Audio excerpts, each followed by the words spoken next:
La labor de divulgación de nuestra siguiente invitada está, como no, a caballo entre la ciencia y el arte. Teatro, inglés, ilustración, talleres, música, disfraces.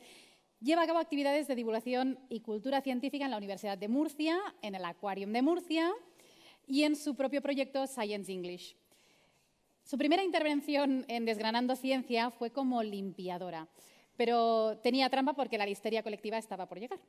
Hoy seguro que nos vuelve a sorprender y no la vamos a olvidar. Ella es Ana Fernández. No todos somos Dory.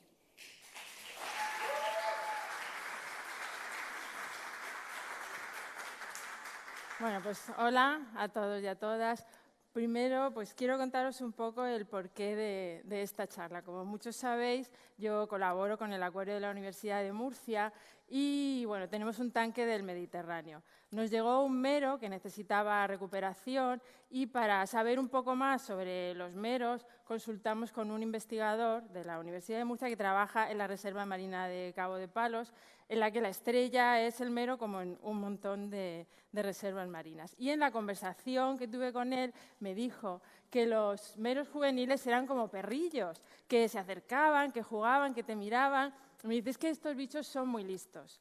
Y la verdad es que para mí eso fue pues como una revelación, porque en el acuario tenemos peces que ya llevan un montón de tiempo viviendo allí y tienen comportamientos pues, que intuimos que no son naturales, pero desde luego pensamos que son muy listos.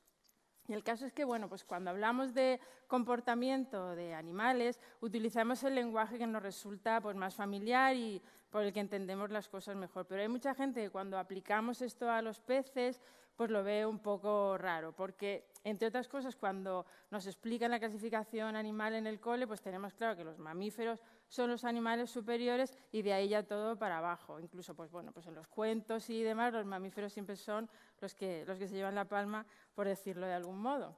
Pero luego, pues cuando ya vas profundizando un poco más, estas comparaciones no se hacen tan necesarias, pues ya ves que, pues que los animales están adaptados a su medio, tienen sus estructuras sociales, pero lo cierto es que hay algunos comportamientos que sí que compartimos. Y, pues como siempre, la ciencia es la que nos da la respuesta de cómo abordar estos temas. Concretamente, hablamos de una rama de la etología, que es la disciplina que estudia el comportamiento animal, que es la ecología del comportamiento, que estudia el comportamiento animal, pero desde el punto de vista de la evolución. Estudia ese comportamiento, si se mantiene en el tiempo o incluso si se hereda.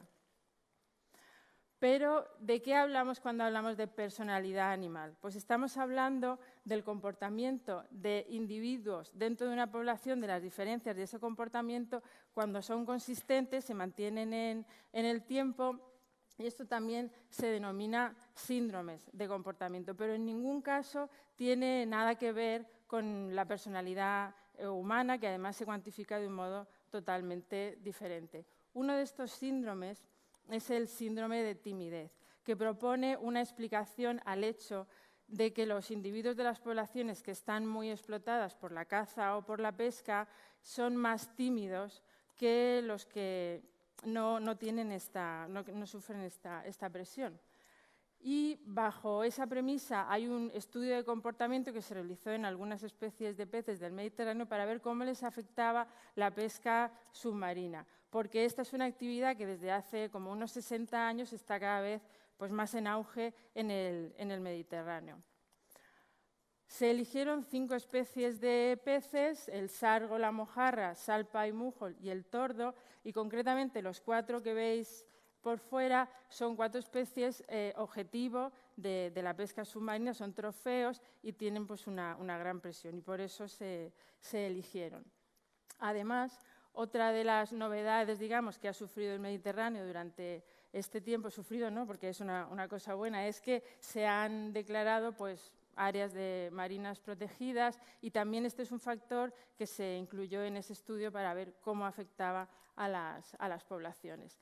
Lo que se quería saber era si estas especies de peces habían incorporado la depredación humana como su abanico también de depredadores, en forma de buceador en este caso. El parámetro que se midió fue una distancia, la Flight Initiation Distance, que es la distancia a la que se puede acercar un depredador a su presa antes de que huya.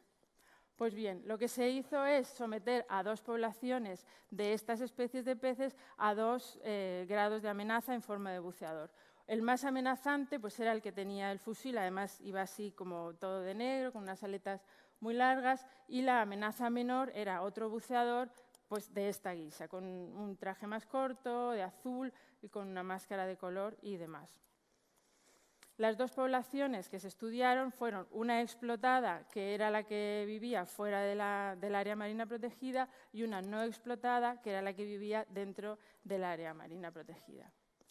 Y bueno, pues sin entrar en mucho detalle, los buceadores realizaban un transecto o un recorrido que estaba previamente determinado en longitud, profundidad. Conforme se van encontrando los peces, van tomando sus datos, y estas 2 configuraciones de buceador pues se aplicaban al azar durante varios días consecutivos.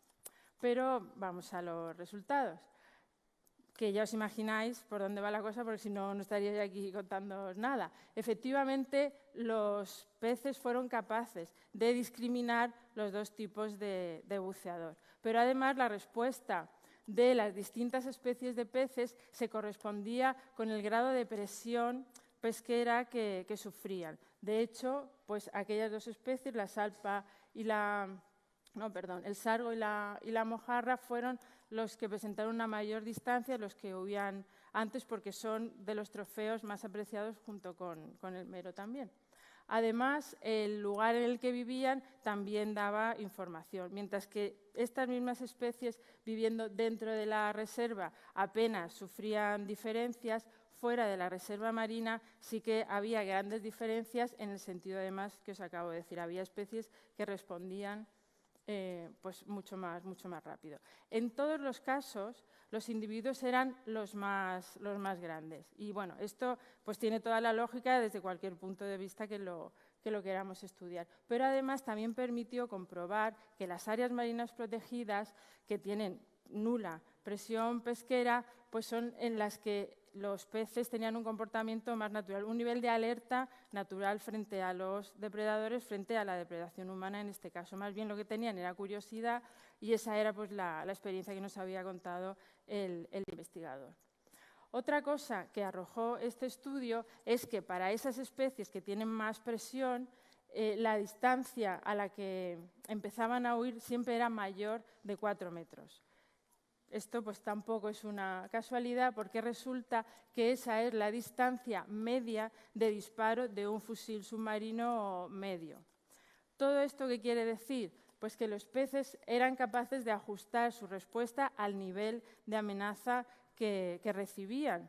Y de hecho, pues esto también nos dejó comprobar que ya el hombre pues efectivamente estaba dentro de ese abanico de depredadores, porque esta es la misma respuesta que dan a la depredación normal. De hecho, la regulación de este tipo de distancia es vital para los animales que son depredados, y hablamos de esa distancia óptima cuando son capaces de realizar pues, sus labores vitales, por decir así, pues conseguir alimento y evitar ser depredados. Esto pues, me vais a permitir que por lo menos hoy nos deje decir que estas especies pues, son bastante listas. En mi caso, además, pues, me alegró saber que ellos también nos miran a nosotros y comprobar pues, esa plasticidad en su comportamiento y bueno, pues, que de algún modo pueden defenderse. Lo que también os digo es que esto no es excusa para que hagamos lo que queramos con los peces y, por supuesto, con su hábitat, porque en ningún caso estamos en igualdad de condiciones. Lo único que sí creo que podemos decir hoy es que esa memoria de peces que culturalmente tenemos asumida como que es tan pequeña, pues realmente no lo es, y no todos los peces son Dory. Muchas gracias.